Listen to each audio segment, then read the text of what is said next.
কৃষ্ণ নাম হলো পরম ব্রহ্ম। আসুন তাহলে জানি কেন নামকে পরম ব্রহ্ম বলা হয়। আপনি ভাবুন তো, আপনার যদি কোনো নাম না থাকে তাহলে কে চিনবে পৃথিবীতে কি মূল্য আছে? আপনি ভাবুন তো, একটি গাছ, তার যদি নাম না থাকে, জঙ্গলের ভিতরে শত গাছের ভিতরে কে তাকে চিনবে? তার কি গুরুত্ব আছে? আর হরে কৃষ্ণ হরে রাম তো ঈশ্বরের নাম, তাই অবশ্যই এটা পরম ব্রহ্ম। এই নামের যে শক্তি আছে, সেই শক্তিকে আমরা ব্যাখ্যা করার মতো ক্ষমতা এখনো অর্জন করিনি।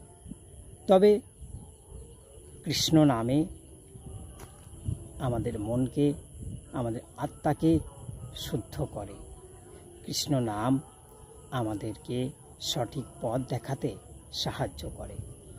তাই সকলে হরে কৃষ্ণ এই নামটিকে অন্তত দিনে কয়েকবার উচ্চারণ করা উচিত। তাতে আমাদের আত্মা শুদ্ধ হবে, ভগবানের প্রতি, আমাদের স্রষ্টার প্রতি কৃতজ্ঞতা প্রকাশ পাবে।